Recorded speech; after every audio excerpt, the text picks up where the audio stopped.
रास्ता हम हाईवे की तरफ जा सकते हैं, जयपुर या अजमेर नागौर किधर होगा। अभी एक बार बैठ के 1-1.5 घंटे बाद हम तय करेंगे, क्योंकि हमारी इस बार जो भी मांगे मनवा के जाएंगे। पिछली बार भी सरकार ने धोखा किया।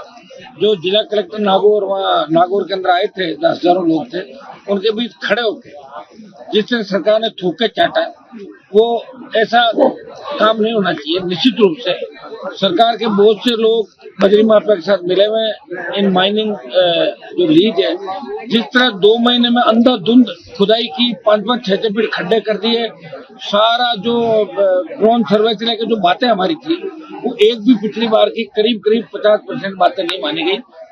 इसके लिए हमें आज यहाँ से इस आंदोलन की शुरुआत करनी पड़ी और इस बार हम आर पार की लड़ाई के मूड के अंदर है। जिस तरह फर्जी ई-रवन्ना, फर्जी ये रसीदें काट के जो गुंडागर्दी करी, उनके खिलाफ मुकदमे दर्ज कराएंगे। कैमरे लगे, इनका वापिस ड्रोन सर्वे हो और माइनिंग माफिया पे लगाम कैसे कसे। सरकार अगर लीज देती है तो कुछ शर्तों में लीज देती है, इन्होंने शर्तों का उल्लंघन किया और ये यहाँ से शुरुआत है। पूरे राजस्थान के अंदर बजरी माफिया और खनिज माफिया, दूसरे माफिया, उनका इलाज राष्ट्रीय लोकतांत्रिक पार्टी आने वाला इस साल के अंदर पूरा इलाज करेगी। मिड डे मील घोटाला के अंदर कांग्रेस के प्रदेश अध्यक्ष गोविंद सिंह डोटासरा की सीधी भूमिका है कि कमलजीत राणावत को मुख्यमंत्री से मिला के ठेका उन्होंने दिलाया था, लेकिन उनका एफआईआर में नाम नहीं है। इसे और इंगित करता है क्योंकि शिक्षा मंत्री वो थे और शिक्षा मंत्रालय ही पूरा फंडिंग कर रहा था, बजट उनका था और उससे मिड डे मील का काम चल रहा था। तो उनको बचाने का जो काम बीजेपी ने किया, वो उपचुनाव राजस्थान में, और उसमें कांग्रेस ने 4-5 सीटों पे बजरंगलाल जी से मिलकर जो जमानत जब्त कराई, उसका पुरस्कार उनको दिया। उसको लेकर मैंने बात की। हम ये चाहते हैं कि इसका दूध का दूध और पानी का पानी हो। भ्रष्टाचार करने वाला चाहे किसी भी जाति का हो, वो बख्शा जाना नहीं चाहिए। चाहे और कितना ही बड़ा व्यक्ति हो, वो सलाखों के पीछे होना चाहिए। क्योंकि हमने जो भी लड़ाई राजस्थान के अंदर लड़ी, वो कोई जाति और धर्म देख के लड़ाई नहीं लड़ी। आरपीएससी के अंदर जिस तरह कांग्रेस नेताओं को पैसे देके कटारन का में मेंबर बना, वो कांग्रेस नेता कौन है, वो सीएम के इर्द गिर्द के लोग कौन है, उनका खुलासा होना चाहिए। किन लोगों ने आरपीएससी के अंदर भ्रष्टाचार करके पेपर आउट कराए, अपने परिवार के लोगों को लगाए। ये सारी चीजें दूध का दूध और पानी का पानी। जो बीजेपी का कमिटमेंट था कि बड़े मगरमच्छ पकड़ेंगे, तो बड़े मगरमच्छ बीजेपी कब पकड़ेगी, इसका वेट राजस्थान की जनता करिए। कहीं ये तो नहीं है एक बार ये और एक बार ये। बीजेपी का नारा है, मोदी जी ने कहा कि 0 टॉलरेंस भ्रष्टाचार में बर्दाश्त नहीं करूंगा। कहीं ये तो नहीं है कि कांग्रेस मिलजुल के खाने का नारा देती है, खाओ और खाने दो। और बीजेपी की हरकतें देख के लग रहा है कि बीजेपी अब राजस्थान में ये काम कर रही है, खाएंगे और घुराएंगे, कोई सामने बोला तो उसका इलाज करेंगे। ये भारतीय जनता पार्टी इस तरीके से चलने लगी कि कतई बर्दाश्त है।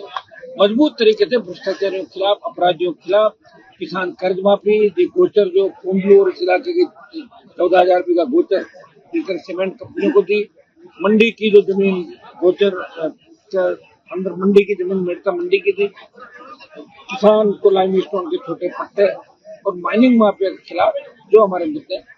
रेलवे जो दोनों रास पुष्कर और मेड़ता पुष्कर रेल लाइनों के अंदर अधिकतम मुआवजा यहाँ के किसानों को मिले, जमीन किसान की तो अधिकार भी किसान का। इस नारे के साथ आम आदमी पार्टी ने नए साल के अंदर जंग की शुरुआत करी। निश्चित रूप से आने वाले समय के अंदर हम लोग किसान को हक और अधिकार दिलाएंगे। पार्लियामेंट चलेगी, उसमें भी राजस्थान, नागौर और तमाम किसान जवान हर जाति का मुद्दा हम लोकसभा के अंदर भी उठाते रहे, आगे भी उठाएंगे। अरावली को बचाने के लिए अगर संघर्ष किसी पार्टी ने किया तो राष्ट्रीय लोकतांत्रिक पार्टी की हुंकार ललकार ने सुप्रीम कोर्ट और सरकार को बैकफुट पर ला दिया और सरकार से कानून बनवाएंगे कि अरावली के साथ छेड़छाड़ नहीं की जाए, प्रकृति के साथ छेड़छाड़ नहीं की जाए। ये राष्ट्रीय लोकतांत्रिक पार्टी का नए साल के अंदर अभियान रहेगा पूरे राजस्थान में। मेड़ता स्कीम के द्वारा 14,000 रुपये का जमीन का मेड़ता स्कीम को सस्पेंड करके और एसीबी में पूरे मामले को देने की हमने बात करी। इसमें विधायक भी शामिल है, कुछ कंपनी के लोग हैं, सब लोग जेल जाएंगे। ये मैं आपको आज एक तरह डेगाना डीवाईएसपी सस्पेंड किया आपने बात। हाँ, डेगाना डीवाईएसपी ने जो गुंडागर्दी यहाँ पे करी थी, हम चाहते हैं कि इसको भी यहाँ से हटाया जाए। गिरिराज लाल जी के साथ अभद्र व्यवहार किया, बदतमीजी की और वो जो झूठे मुकदमे दर्ज किए थे उनको वापिस लेके जो हमारे पहले कमिटमेंट जो पूरे करें। और रेलवे लाइन है, गोचर भूमि, ये सरकार लिखित में हमें दे कि ये हम नहीं करेंगे, रेलवे में इतना मुआवजा देंगे।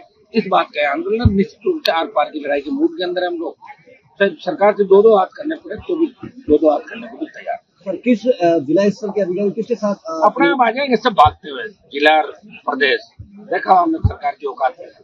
सर एक भजनलाल जी जीरो टॉलरेंस की बात करते हैं, उनके भजनलाल जी को कुछ पता ही नहीं है यार, छोड़ो मेरे बात, कोई भी लिख के देते कुछ भी बोल देते, उनकी एक कमी है, इसी का फायदा उठाते हैं लोग।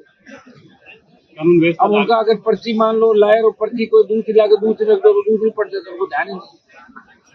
कानून व्यवस्था वेंटिलेटर पे है। शुरू के अंदर अपराध, महिला उत्पीड़न, SC/ST पे जो अपराध हो रहे हैं SC/ST के लोगों पे, ये राजस्थान एक नंबर पे आ गया।